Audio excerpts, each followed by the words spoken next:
So WEF. So WEF, if you remember, in 2019, they ran a simulation on what would happen in the world if there was a pandemic. And they actually ran this simulation, and it was right before COVID that they ran this simulation of what would happen if there was a global pandemic that impacted the world. And so they went through this simulation, and a lot of this is on YouTube. You can go watch it. It's pretty fascinating, some of the predictions that they had and how accurate they were. When did we become a conspiracy podcast? I think I missed that memo, Gary. We're already two conspiracies deep, and it hasn't even been that long.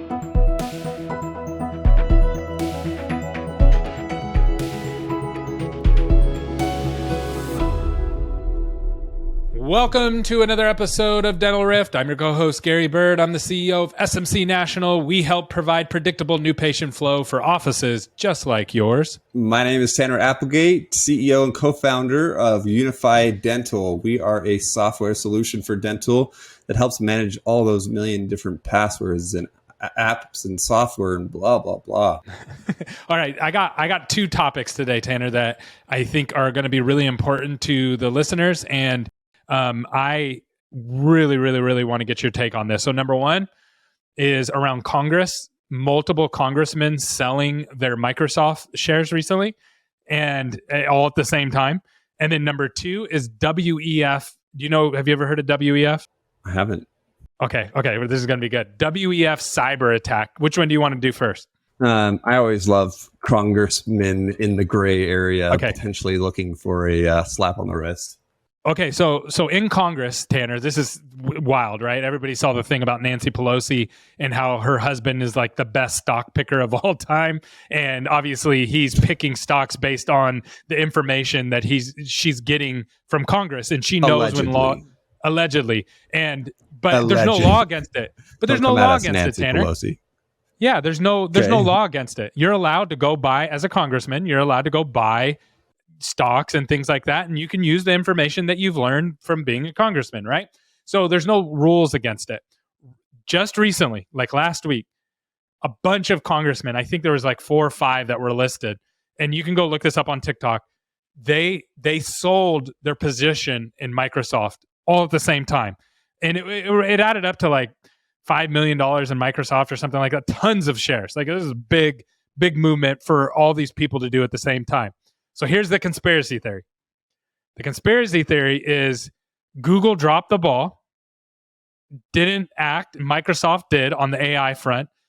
Microsoft's kicking Google's tail, and now there's some kind of legislation or something that's happening on the lobbyist side that's going to hit through Congress soon, and people know it's coming. So they're selling their positions in Microsoft.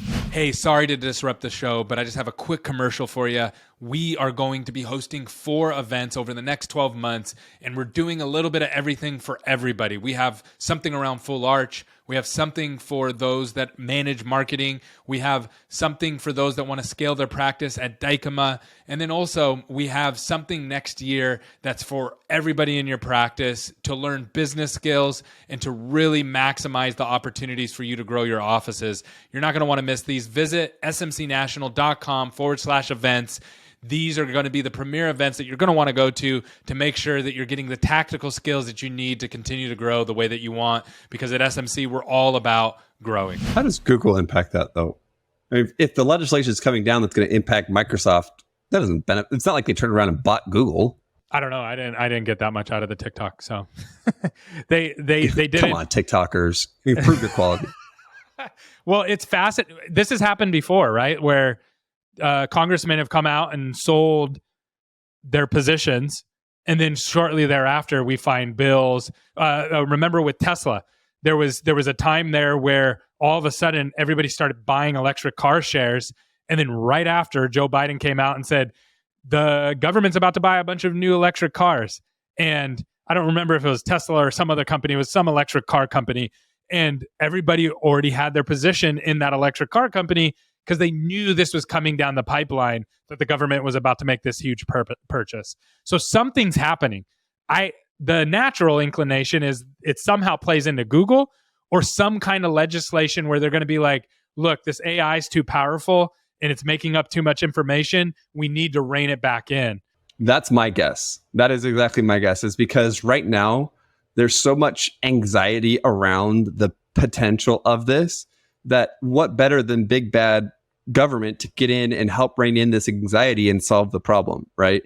And so, yeah, I could totally see that being government lobbying to say, hey, we need to get these things reined in because it's causing all of these problems that they may be founded fears that, hey, there is a true legitimate concern about that.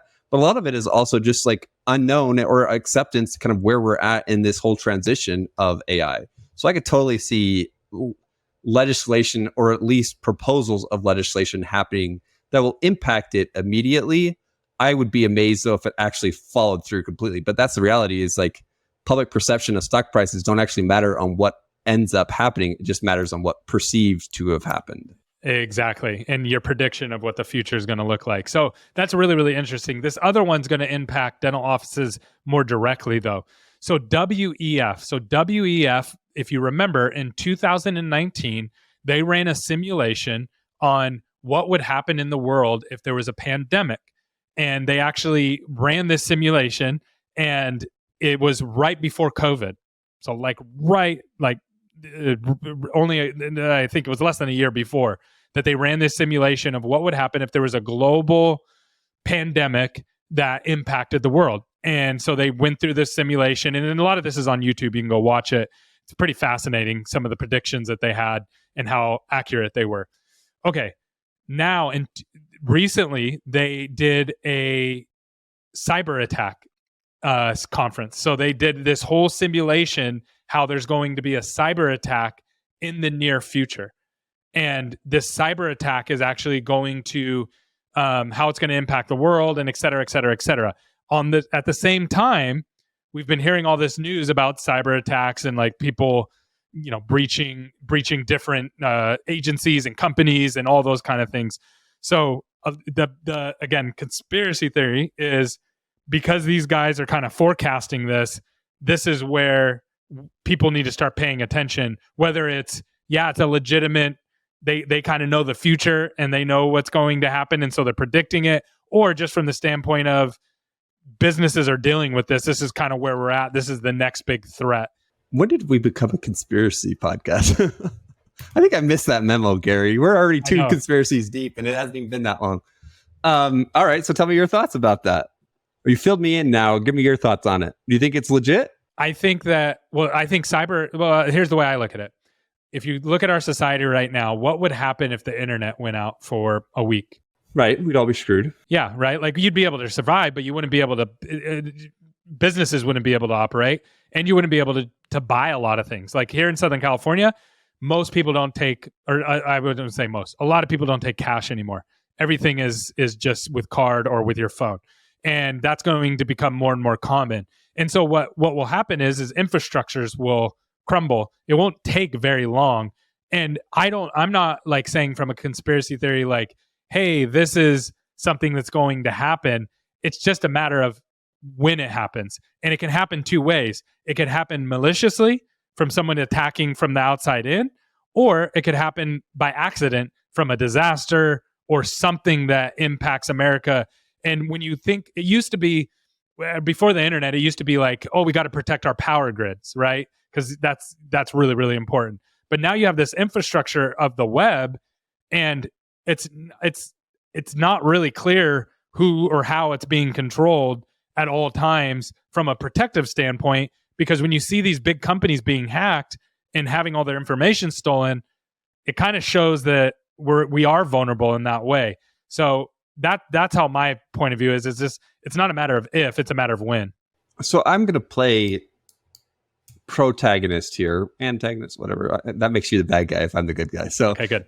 In that regard, the reality is, though, too, if you think about the grid of the internet, it is not like there's just like one mega center that like the internet exists in, that if we bomb that, all of a sudden everyone's screwed, right? Like the physical structure of what makes up the internet, in order to attack those, it's not like there are a few funnel points where the internet goes through that are hugely susceptible, right? And those are known, and they're being diversified. So if you look at, like, for example, the fiber cables that go underneath the ocean to connect all the different things. Like those are one point that if we had that targeted and damaged, like sure, we'd be screwed.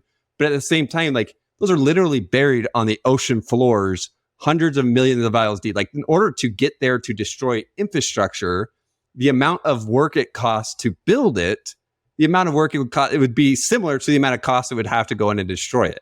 Right. So it's not like it's like easily done where I accidentally like drop a pair of scissors down in the ocean and like cut these like fiber wires. Now the whole world's screwed. I agree with that. Right. So there's quite a bit to it that like, yes, I'm not saying that there couldn't be a nefarious agency that has orchestrated a ton of different points together to happen all at the same time where now we're screwed.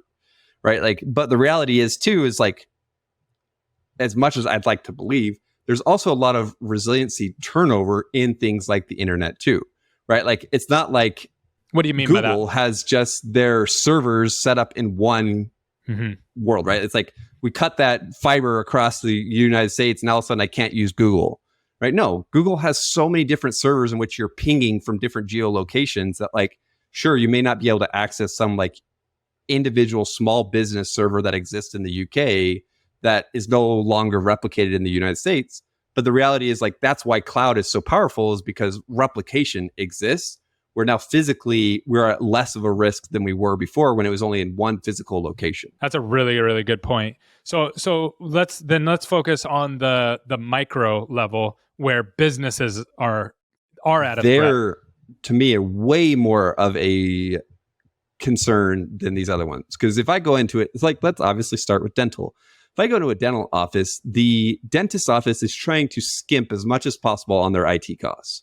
Right. So all their open dental or all of their PMS software exists in one physical location and one physical server.